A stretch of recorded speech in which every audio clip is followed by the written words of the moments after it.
Allora, siamo sempre supportati dal nostro maestro yoga, mentalmente, virtualmente collochiamoci in un'area verde, in mezzo nell'area termale, quindi dove anche a portata di mano abbiamo tante cose che ci possono dare senso di benessere e di relax. Grande stanchezza del fisico ma anche della mente. Come venirne fuori praticando anche lo yoga? È arrivato un messaggio. Buongiorno Elena, interessante l'argomento. Volevo chiedere al suo ospite in quale momento della giornata fare meditazione e con quale spirito. Grazie Anna. Devo rispondere prima a questa domanda. Prima a questa domanda. Signora Anna, ci sono diversi momenti nei quali possiamo praticare lo yoga. Lo yoga può essere praticato al mattino presto, la meditazione può essere praticata al mattino presto, quando una persona si sveglia è già predisposta, è già in quella condizione di pace e di tranquillità. O può essere praticata al tramonto, dopo una bella giornata intensa, per poter vedere tutto quello che sta e abbiamo accumulato nella nostra mente e poterci disidentificare da quello che abbiamo vissuto nella giornata. Vedete, sono due momenti completamente diversi. Hai detto una cosa interessante, disidentificarsi. Oggi l'uomo è malato di identificazione, è facile staccarsi dalla realtà che ha vissuto. Staccarsi dalle cose, cioè, o meglio, vederle come spettatore, non rifiutare o rinunciare alle cose, ma poter guardare la vita come spettatori senza essere troppo coinvolti. Quindi le due meditazioni, la prima è una meditazione personale che mi dà gioia, beatitudine, bellezza, sono già nelle condizioni giuste perché mi sveglio dopo aver dormito. La seconda invece è più evolutiva, è più intrigante, è più interessante, è più difficile da vivere, ma è quella che ci fa rivedere la giornata che abbiamo vissuto, che sta tutto qui nella nostra memoria, potersi disidentificare da quello che abbiamo vissuto per poter ritornare nel presente, magari nella famiglia, magari nella cena, magari nei bambini, perché sennò portiamo sempre tutto questo carico con noi e poi la sera non siamo presenti lo stesso perché siamo identificati in quello che abbiamo vissuto durante il giorno. Qual è la postura che viene consigliata? Quanto tempo dedicare a questo momento? Si comincia come sempre da poco. Nella nostra disciplina la prima cosa che si raccomanda è la pratica della non violenza.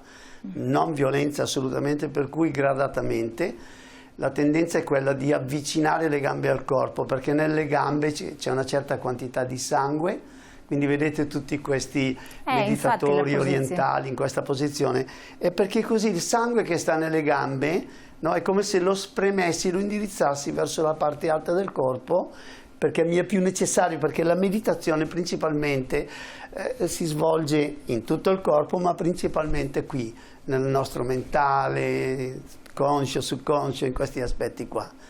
Quindi la pratichi, provi entrambe e vedrà che... E quanto tempo?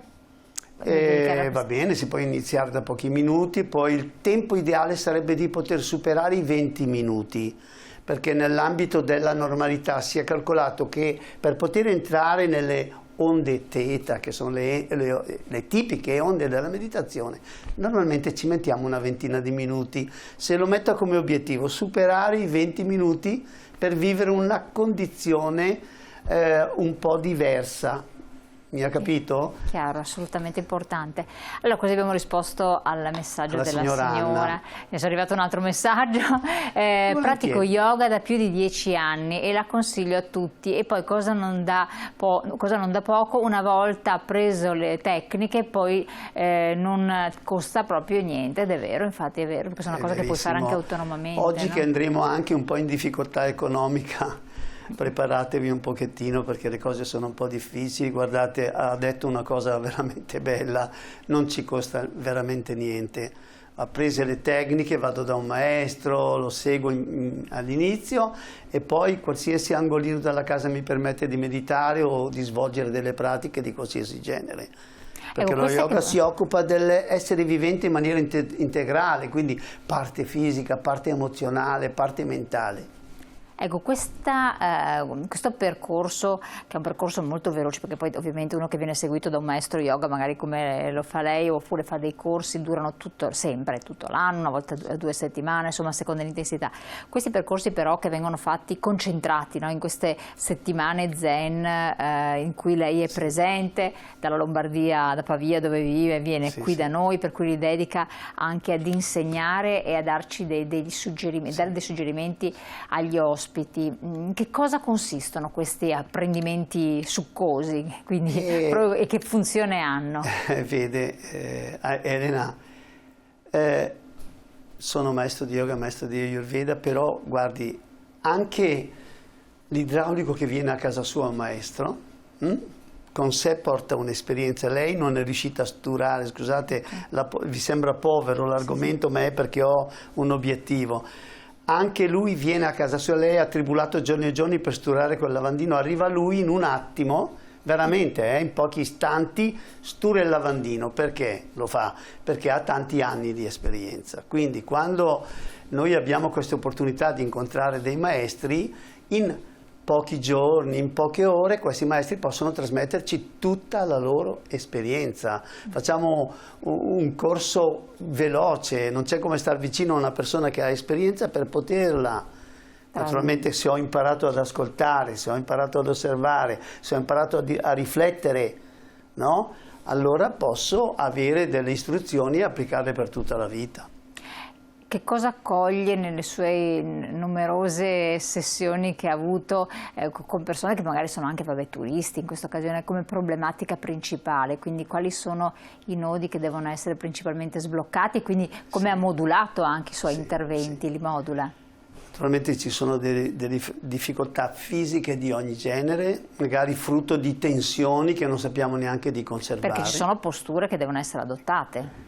La prima cosa che può veramente aiutarti poi a un livello un pochettino più avanzato lo yoga è riorganizzare la tua mente. Riorganizzare la mente è un dono che lo yoga ci può fare, è cosa non da poco, perché guardate che nella mente ci lasciamo qualsiasi cosa, abbiamo una confusione tremenda lì e nessuno ci ha insegnato che la mente può essere gestita. Cioè, vi faccio questo esempio, la mattina vi potete alzare e scegliere un vestito in base alla vostra emozione. Oggi mi metto questo abito, giusto? Certo. Però qualcuno vi ha insegnato che potreste scegliere i pensieri che stanno nella vostra mente? Nessuno nella nostra cultura ci ha insegnato che la mente può essere gestita come qualsiasi altra cosa. Ci sembra impossibile quando sentiamo parlare di gestione della mente, diciamo, ma perché è possibile? Mi dicono, ma come? Come qualsiasi altra cosa.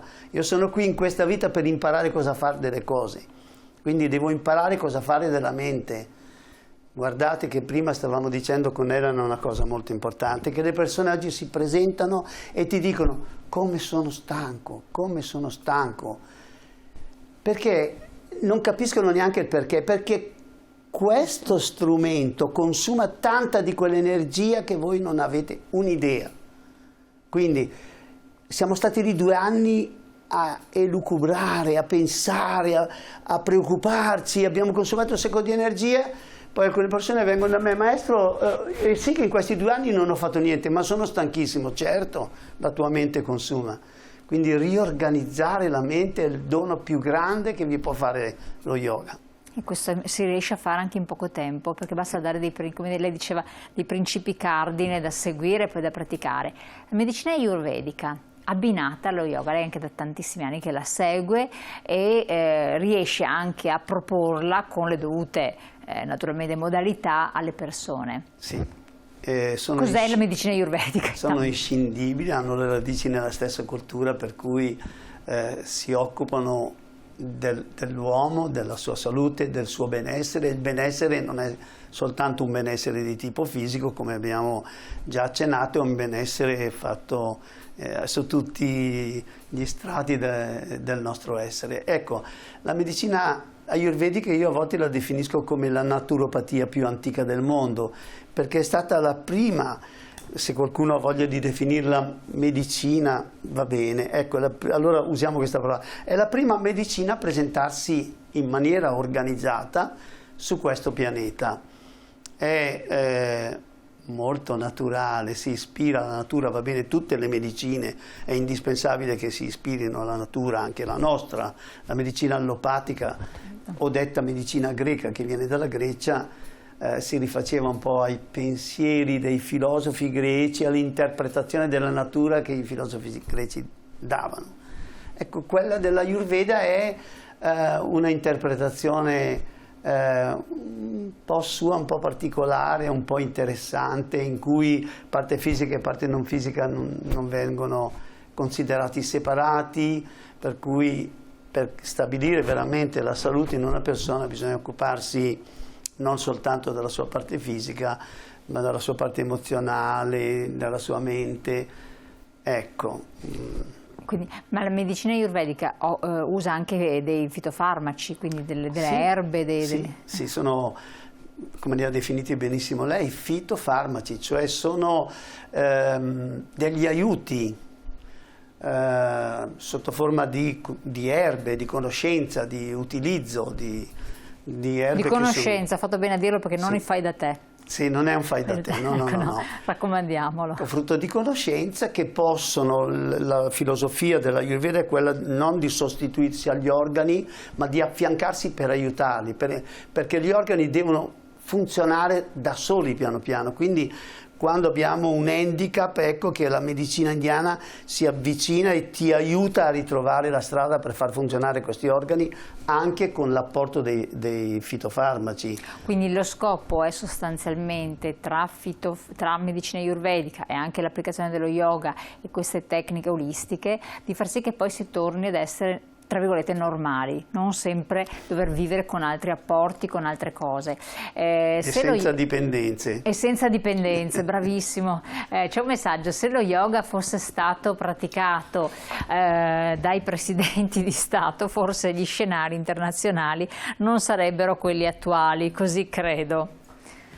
Sì, cara, non si è firmata, però cara o caro, non so chi l'ha scritto. Effettivamente dovrei dire una cosa che forse magari non piacerà a qualcuno, ma quello che sta accadendo adesso, per esempio, è frutto di ignoranza, nel senso buono del termine, cioè ignorare qualche cosa, no? Perché lei si sta riferendo alla guerra? Beh, io vedo queste persone come ignoranti perché non si rendono conto di che cos'è la vita. Per caso voi possedete qualcosa? A volte diciamo il mio corpo è tuo, allora perché lo lasci qua? La macchina è la tua, allora perché la lasci qua? Allora, due fratelli che si dividono un terreno, secondo voi sono saggi se si prendono a coltellate e magari uno muore per la divisione di un terreno che poi il terreno rimane qua? Vi ho detto questo perché quello che sta accadendo, queste persone non sanno come funziona la vita. Litighiamo per che cosa? Per qualcosa che dobbiamo lasciare qua, che non ci appartiene, non ci appartiene niente nella vita. Nulla è nostro da poter dire questa cosa è mia, quindi io, ecco, l'unica cosa li posso giustificare soltanto pensandoli in una condizione di ignoranza. Perdonatemi, è un discorso che può piacervi o meno, però è così. È così, non possediamo niente. Siamo venuti al mondo facendo un primo respiro e prendendo in prestito qualche cosa. Quando ce ne andiamo pensate che dobbiamo restituire anche quello, perché la vita inizia con un'ispirazione e termina con un'ispirazione, restituendo quello che abbiamo preso in prestito. Per questo vi dico, queste persone non sanno come funziona la vita, ecco perché stanno lì a litigare per una nazione o per la supremazia di uno o dell'altro. Scusi Elena, ma questi argomenti di questi giorni mi stanno proprio perché mi dispiace vedere l'uomo in queste condizioni di sofferenza. Per che cosa? Assolutamente. E dietro queste parole comunque c'è stato tutto un percorso, anche una filosofia che si intuisce che è molto molto profonda e richiede anche tanto studio, tra l'altro. Andiamo rapidamente in pubblicità, poi ritorniamo insieme e vediamo appunto di capire qualche cosa in più, perché è difficile riuscire ad entrare in questa filosofia, una filosofia, soprattutto per chi è legato, come diceva lei, alle contingenze. Abbiamo fatto gli esempi estremi, però le contingenze del quotidiano affaticano anche gli organi, con la mente anche gli organi, e allora si può, tra virgolette, guarire. Pubblicità.